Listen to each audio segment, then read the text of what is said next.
राधे राधे, जय श्री कृष्णा। मैं सीमा सिंह बड़ों को चरण स्पर्श, छोटों को प्यार और बराबर वालों को तहे दिल से नमस्कार करती हूँ। आज हम श्रीमद् देवी भागवत के तीसरे स्कंद का आगे का महात्म्य सुनेंगे। इस अध्याय में हम जन्मेजय जी के प्रश्न करने पर श्री व्यास जी के द्वारा देवी की महिमा का कथन, राजा ध्रुव संधि की कथा और अपने अपने दोहित्रों के पक्ष में राजा युधाजित और वीरसेन का विवाद एवं युधाजित और वीरसेन का युद्ध, वीरसेन की मृत्यु, मनोरमा का पुत्र सुदर्शन को लेकर मंत्री विदल के साथ मुनि भारद्वाज के आश्रम में जाना और भारद्वाज के द्वारा उसे आश्रय दान देने वाला पूरा महात्म्य आएगा। आइए अब हम इस महात्म्य को सुनते हैं। राजा जन्मेजय जी बोले कि हे द्विजवर, अब आप मुझे भगवती की महिमा का विशद रूप से बताने की कृपा कीजिए। देवी की महिमा सुनने के पश्चात मैं उनका उत्तम यज्ञ अवश्य करूंगा। तब व्यास जी बोले कि हे राजन, देवी का उत्तम चरित्र मैं तुम्हें कहता हूँ। एक प्राचीन इतिहास मैं तुम्हें सुनाता हूँ, तुम ध्यान से सुनो। हे राजन, कौशल देश में एक सूर्यवंशी राजा थे। वे महान तेजस्वी थे। उनका नाम ध्रुव संधि था। वे बड़े ही महात्मा, सत्यवादी और पवित्र व्रतों का पालन करने वाले थे। समृद्धशाली अयोध्या उनकी राजधानी थी। राजा ध्रुव संधि के शासनकाल में ब्राह्मण, क्षत्रिय, वैश्य, शूद्र सभी अपनी अपनी जीविका में तत्पर रहते थे और धर्म का पालन करते थे। उनके राज्य में कोई भी चोर, चुगलखोर, धूर्त, पाखंडी, मूर्ख मनुष्य नहीं था। उस राजा के दो स्त्रियां थीं। एक रानी का नाम मनोरमा था तो दूसरी रानी का नाम लीलावती था। राजा ध्रुव संधि अपनी दोनों पत्नियों के साथ आनंद से रह रहा था। तब राजा की दोनों पत्नियां गर्भवती हो गई। तब उनकी रानी मनोरमा ने शुभ घड़ी में एक उत्तम पुत्र पैदा किया। उस लड़के का नाम सुदर्शन रखा गया। उसके शरीर में राज्य उचित सभी चिन्ह विद्यमान थे। दूसरी रानी लीलावती ने 1 महीने के बाद सुंदर पुत्र पैदा किया। उस समय शुभ ग्रह का दिन था और शुक्ल पक्ष था।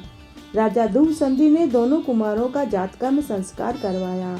पुत्र जन्म में राजा ने ब्राह्मणों को अचूक संपत्ति दान दक्षिणा में दी। राजा अपने दोनों पुत्रों को बड़े प्रेम से लाड़ प्यार करने लगा।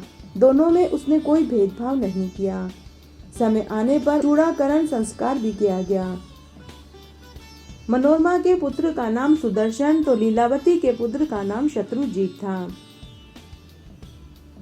राजा अपनी दोनों पत्नियों और दोनों पुत्रों के साथ प्रेम पूर्वक समय बिता रहा था। कुछ समय व्यतीत हो जाने के बाद शिकार में सदा प्रेम रखने वाले महाराज ध्रुव संधि एक दिन वन में गए। राजा भयंकर जंगल में शिकार खेल रहे थे। तभी झाड़ियों में से एक सिंह बाहर आया और उस सिंह ने राजा पर हमला कर दिया। राजा ने बड़ी बहादुरी से उस सिंह से लड़ाई करी, लेकिन अंत में उस सिंह ने राजा को मार दिया। तब सैनिकों में चिल्लाहट मच गया। उन लोगों ने फिर अनेक बाण उस सिंह पर चलाए, जिससे उस सिंह की भी मृत्यु हो गई। सैनिक राजधानी में लौट आए और उन्होंने प्रधानमंत्रियों को इस दुर्घटना की सूचना दी। तब वशिष्ठ जी ने परलोक में सुख पहुंचाने वाली सारी पारलौकिक क्रियाएं मंत्रियों और प्रजा के साथ पूर्ण करवाई। तदनंतर प्रजा वर्ग, मंत्रिमंडल और मुनिवर वशिष्ठ जी सबके सब रानी के बड़े पुत्र सुदर्शन को राजा बनाने के लिए विचार करने लगे। तब सभी मंत्रियों ने राजा के बड़े पुत्र सुदर्शन को राजा बनाने की सहमति दे दी, क्योंकि सुदर्शन बड़े ही शांत स्वभाव वाले और सभी शुभ लक्षणों से संपन्न थे। बालक होने पर भी धर्मात्मा राजकुमार गद्दी का अधिकारी समझा जाता है। जब सभी वयोवृद्ध मंत्रियों ने यह राय निश्चित कर दी, तब समाचार पाकर उज्जैन का राजा युधाजित यथाशीघ्र अयोध्या में आ गया। लीलावती ने अपने पिता युधाजित को समाचार दिया, जिसे सुनकर वह अपने दोहिते का हित साधने के विचार से उज्जैन नगरी से वहां आ गया। जब बड़ी रानी मनोरमा को पता लगा कि छोटी रानी ने अपने पिता को युधाजित को उज्जैन से बुला लिया है, तो वह भी अपने पिता राजा वीरसेन को बुला लेती है। राजा वीरसेन भी अपने दोहित्र सुदर्शन का हित साधने के लिए वहां आ गए। दोनों नरेशों में भयंकर वाद विवाद उत्पन्न हो गया। युधाजित ने पूछा कि दोनों राजकुमारों में से कौन बड़ा है। बड़ा पुत्र ही राज्य का अधिकारी होता है। छोटे लड़के को कभी भी राजगद्दी नहीं मिलती। तब वीरसेन ने कहा कि मेरी पुत्री मनोरमा का पुत्र सुदर्शन बड़ा है, इस नाते सुदर्शन ही इस राज्य का उत्तराधिकारी बनेगा। तभी युद्धाजित अपनी बात से टल गए। उन्हें पता लगा कि उनका दोहिता शत्रुजीत छोटा है, तो वे अपनी बात से मुकर गए। उन्होंने कहा, बड़ा पुत्र अगर गुणहीन है तो छोटे पुत्र को ही राज्य का उत्तराधिकारी बनना चाहिए, इसलिए मेरा दोहिता शत्रुजीत ही इस राज्य का उत्तराधिकारी बनेगा। उनमें परस्पर विवाद छिड़ गया और आपस में वे युद्ध करने लगे। वीरसेन के पास ज्यादा सेना नहीं थी और वे इतने ताकतवर भी नहीं थे। युद्धाजित के पास खूब सारी सेना थी और वे ताकतवर थे। इस युद्ध में मनोरमा के पिता वीरसेन की मृत्यु हो गई। जब मनोरमा को पता लगा कि उसके पिता की रण में मृत्यु हो गई है, तो यह समाचार सुनकर मनोरमा भय से घबरा गई। उस समय पिता के वेर की बात उसे बार बार याद आने लगी। वह मनी मन सोचने लगी कि अब तो अवश्य युद्धाजित अपने ही दोहिते को इस राज्य का उत्तराधिकारी बनाएंगे। पिताजी मेरे युद्ध में मारे गए, पति मेरे पहले ही मर चुके हैं, अब मेरा सिर्फ एक पुत्र ही रह गया है। लोभ में असीम पाप भरा हुआ है। उस नीच लोभ ने किसी को अपने वश में नहीं किया। इस नगर में कोई भी ऐसा नहीं है जो मेरे और मेरे पुत्र की रक्षा कर सके। यदि पापी युद्धाजित मेरे पुत्र को भी मार डालेगा तो मैं क्या करूंगी?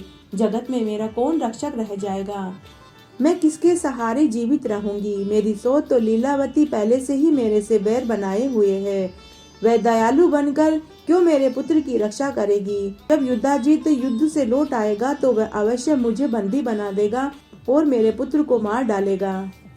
मनोरमा मनी मन सोचने लगी कि धन और संपत्ति को लेकर तो देवताओं में भी युद्ध हुआ है। इस दाह को लेकर ही इंद्र ने विमाता दिति के गर्भस्थ बालक के 7 टुकड़े कर दिए थे। पूर्व काल में एक रानी ने सोत का गर्भ नष्ट करने के लिए उसके भोजन में विष दे दिया था। कुछ समय बाद जब वह बच्चा पैदा हुआ तो उसके देह में विष पड़ा हुआ था। इसी से वह बालक भूमंडल में सगर नाम से विख्यात हुआ। उसी तरह राजा दशरथ के जीते जी ही उसके बड़े पुत्र राम को रानी कैकेयी ने अपने पुत्र को राज्य का उत्तराधिकार दिलाने के लिए राम को 14 वर्ष के लिए वन में भेज दिया था। जब बड़े बड़े राजाओं और महाराजाओं के साथ ऐसा हुआ है तो मैं तो बहुत छोटी हूँ। मेरे पिता युद्ध में मारे जा चुके हैं और मेरा भाई इतना शूरवीर भी नहीं है जो मुझे इस बंधन से मुक्त करा सके। अब मुझे क्या करना चाहिए?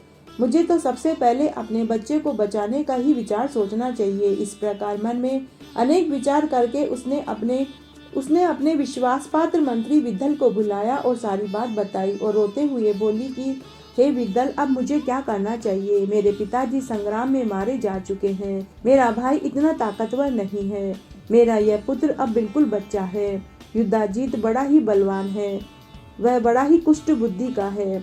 अगर वह संग्राम में से यहाँ आ गया तो वह मुझे बंदी बना देगा और मेरे पुत्र को मार देगा। अब तुम बताओ मुझे क्या करना चाहिए? तब वह विश्वास पात्र मंत्री विद्दल बोला कि हे महारानी जी, हम लोगों को यहाँ से काशी के लिए प्रस्थान कर जाना चाहिए।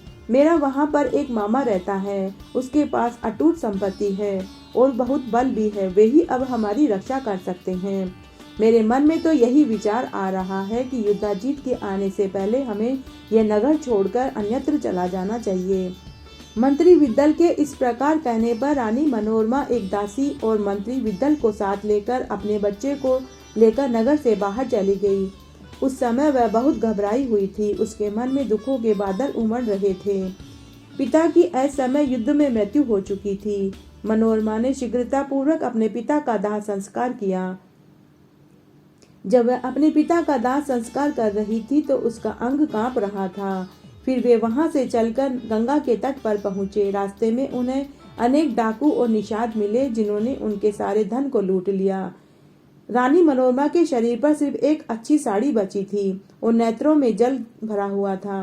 वह अपने दासी का हाथ पकड़ के बच्चे को गोद में लेकर घबराई हुई नाव में बैठ गई और पुण्य सलीला गंगा को पार करके चित्रकूट पहुंच गई। डर के मारे वह बहुत व्याकुल हो रही थी। तब वे एक भारद्वाज मुनि के आश्रम में पहुंचे। जब मनोरमा ने वहां बहुत से तपस्वियों को देखा तो उसका भय थोड़ा दूर हुआ। तब भारद्वाज मुनि ने मनोरमा से पूछा कि हे शुचिस्मते, तुम कौन हो और तुम यहाँ किस लिए आई हो? तब मनोरमा के मुंह से कुछ नहीं निकला, वह सिर्फ अपने मंत्री विद्दल की ओर देखने लगी। तब मंत्री विद्दल ने भारद्वाज मुनि को पूरी बात बताई और कहा कि हे मुनिवर, एक प्रधान नरेश धूर संधि थे। यह उन्हीं की ही धर्म पत्नी मनोरमा है और यह इनका पुत्र सुदर्शन है। हमारे राजा धूर संधि की मृत्यु हो चुकी है। इस महारानी के पिता वीरसेन बड़े ही धर्मात्मा पुरुष थे। उन्होंने अपने दोहिते सुदर्शन के हित के लिए रण में प्राण त्याग दिए। अब राजा युद्धाजित के भय से अत्यंत भयभीत होकर यह रानी निर्जन वन में भटक रही है। हे मुनिवर, यह राजकुमारी अपने छोटे बच्चे को लेकर आपकी शरण में आई है। हे महाभाग, अब आप इनकी रक्षा कीजिए। दुखी प्राणियों की रक्षा करने से यज्ञ करने से भी अधिक पुण्य फल देता है। भय से घबराए हुए दीनहीन की रक्षा करना आपका कर्तव्य है। तब मुनिवर भारद्वाज बोले कि हे पवित्र व्रत का आचरण करने वाली हे कल्याणी, तुम यहाँ निर्भय होकर रहो और अपने पुत्र का भरण पोषण करो। हे विशाल लोचने, अब तुम्हें शत्रु का भय नहीं होना चाहिए। इस सुंदर पुत्र की रक्षा करो, तुम्हारा पुत्र ही राजा बनेगा। इस आश्रम में दुख और शोक का तुम्हें कभी भी सामना नहीं करना पड़ेगा। व्यास जी कहते हैं कि इस प्रकार मुनिवर भारद्वाज के कहने पर रानी मनोरमा का चित्त शांत हुआ और वह मुनि की कुटिया में निश्चिंत होकर रहने लगी। वहीं पर उनकी दासी और मंत्री विद्दल भी रहने लगे और रानी मनोरमा अपने पुत्र सुदर्शन का पालन पोषण करने लगी। इस तरह उनका समय व्यतीत होने लगा। इस तरह आज मैंने आपको यह महात्म्य सुनाया। आगे के महात्म्य के लिए भी आप इसी तरह मेरे साथ बने रहें। धन्यवाद।